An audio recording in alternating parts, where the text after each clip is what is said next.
अस्सलाम वालेकुम स्टूडेंट्स। उम्मीद है आप सब खैर वफ़ियत से होंगे। मैथ पाथ यूट्यूब चैनल में खुशामदीद। First year mathematics new syllabus के मुताबिक आज हम चैप्टर नंबर 12 स्टार्ट करेंगे। आज की वीडियो में एक्सरसाइज 12.1 का क्वेश्चन नंबर 1 मुकम्मल सॉल्व किया जाएगा।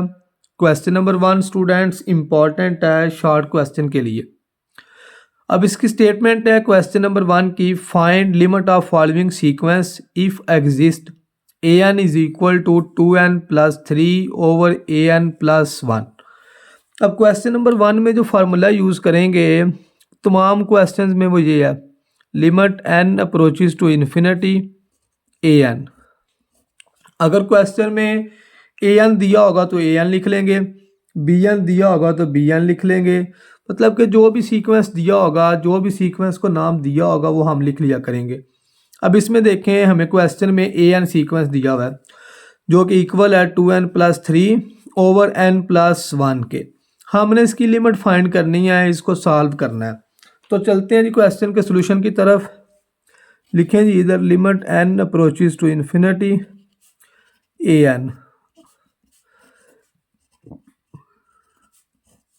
an की वैल्यू पुट कर लें 2n plus 3 over n plus 1।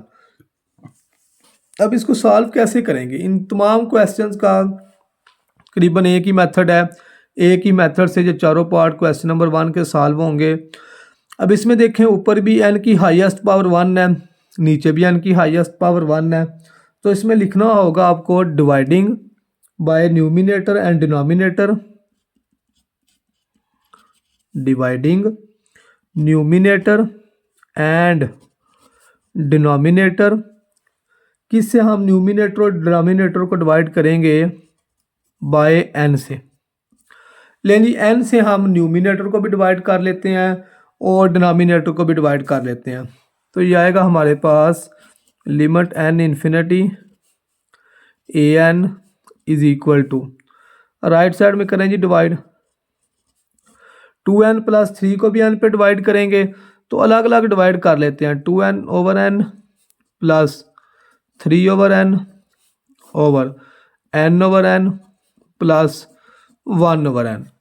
ये हमने न्यूमिनेटर को भी n पे डिवाइड कर लिया और डिनोमिनेटर को भी n पे डिवाइड कर लिया अलग अलग। तो ये कैंसिल होने के बाद आएगा लिमिट n इन्फिनिटी, n से कट जाएगा, 2 प्लस 3 ओवर n ओवर ये भी n से काट देगा 1 प्लस 1 ओवर n। अब जो वैल्यू हमारे पास बच गया है इसमें लिमिट अप्लाई कर लें। लिमिट कैसे अप्लाई करेंगे? जिधर जिधर n आ रहा है उसकी जगह इन्फिनिटी यूज़ कर लें। तो जाएगा 2 plus 3 over infinity 1 plus 1 over infinity. तो फ्रैक्शन में जब भी बटे में इन्फिनिटी आता है स्टूडेंट्स वो ज़ीरो के इक्वल होता है। तो ये आएगा 2 प्लस 3 ओवर इन्फिनिटी का आंसर 0 आएगा और 1 प्लस 1 ओवर इन्फिनिटी का भी 0 आ जाएगा। बताया है कि बटे में जिधर भी इन्फिनिटी आएगा वो 0 के इक्वल होता है। कैसे 0 होता है? क्योंकि हम जानते हैं जो 1 ओवर 0 है वो इन्फिनिटी के इक्वल है। तो इन्फिनिटी को 0 वाली जगह पे ले जाओ और 0 इन्फिनिटी की जगह पे चला जाएगा। तो फिर 1 ओवर इन्फिनिटी जो है वो 0 के इक्वल आएगा। 2 प्लस 0 ओवर 1 प्लस 0। तो ये हमारा आंसर 2 के इक्वल आएगा और 2 किसको बिलोंग करता है? रियल नंबर को। ये जी हमारा आंसर आ गया है 2। एक ना कन्वर्ज, इसमें सीक्वेंस में ना एक टर्म यूज़ होती है कन्वर्जेंट और दूसरी यूज़ होती है डाइवर्जेंट। जो 2 होता है ना फाइनाइट नंबर, ये कन्वर्जेंट होता है। यह भी बाज़ औक़ात पूछ लिया जाता है एमसीक्यूज़ में कि ये 2 कन्वर्जेंट है या डाइवर्जेंट है। अगर आपका आंसर फाइनाइट आया है तो वो कन्वर्ज होगा, और अगर हमारा आंसर इनफाइनाइट आए मतलब कि इन्फिनिटी आए जो कि फाइनाइट हम नहीं कर सकते, वो हमारे पास फिर उस सूरत में डाइवर्जेंट हुआ करेगा। चलते हैं जिसके नेक्स्ट पार्ट की तरफ। सेकंड पार्ट में भी सेम वही काम करेंगे जो हमने फर्स्ट में किया।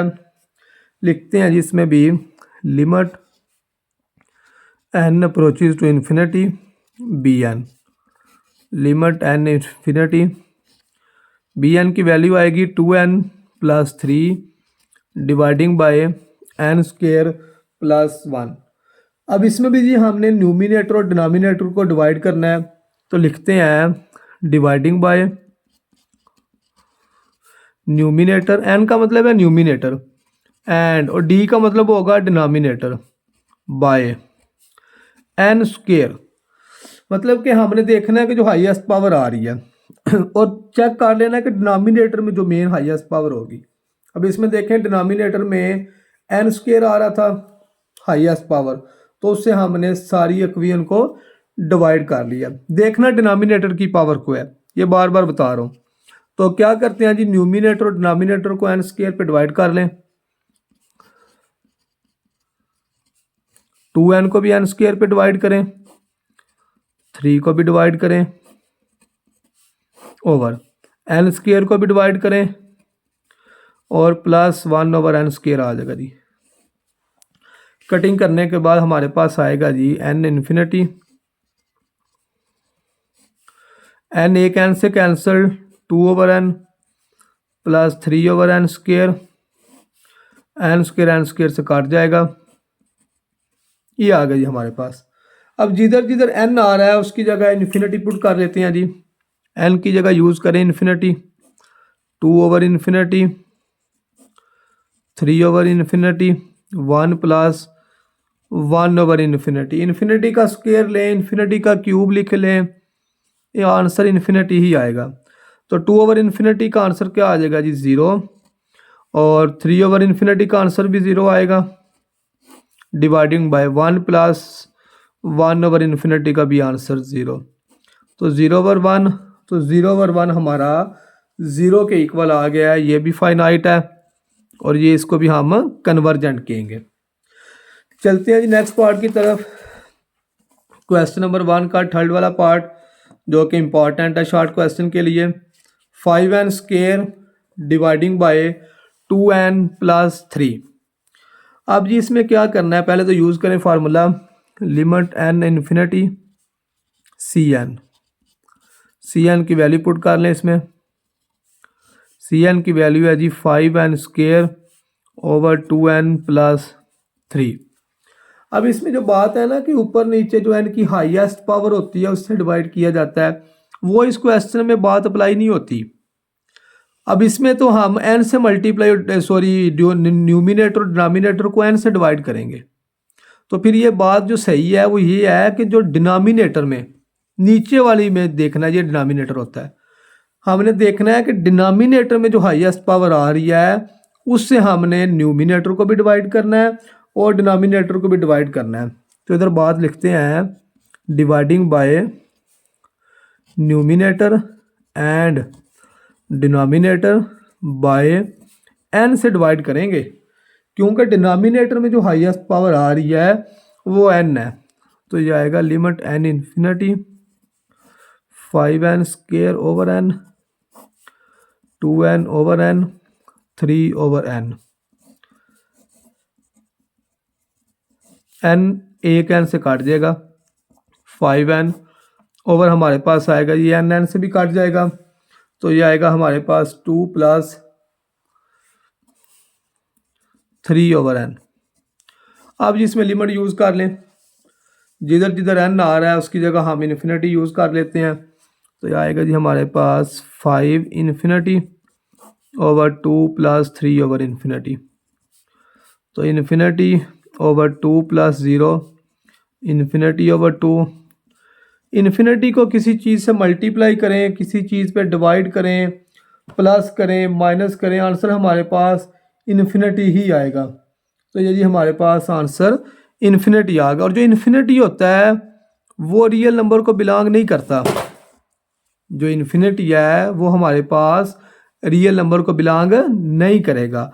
अब जब आंसर हमारे पास फाइनाइट नहीं आया, अब ये फाइनाइट आंसर नहीं है, तो इसको हम लिखेंगे डाइवर्जेंट। ये डाइवर्ज होगा। अगर फाइनाइट आंसर आए तो कन्वर्ज, अगर इन्फिनिटी आंसर आ जाए तो उसको हम कहते हैं कि ये डाइवर्ज कर रहा है। चलते हैं नेक्स्ट पार्ट की तरफ। लास्ट वाला पार्ट है क्वेश्चन नंबर 1 का। इसमें भी यूज़ करें लिमिट n इन्फिनिटी और सीक्वेंस।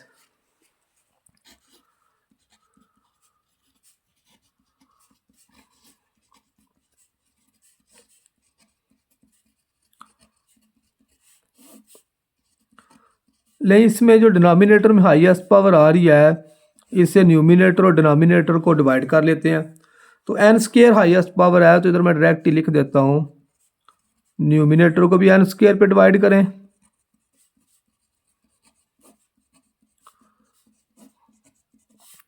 और डिनोमिनेटर को भी एन स्केयर पे डिवाइड कर लें।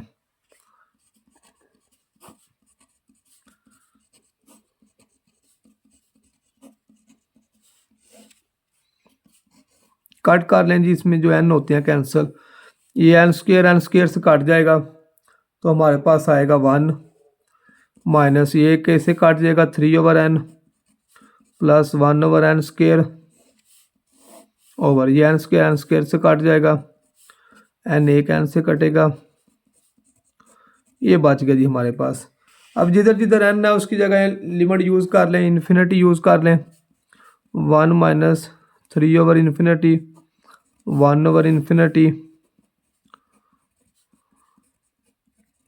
तो हम जानते हैं बटे में जब इन्फिनिटी आता है तो वो 0 के इक्वल होता है,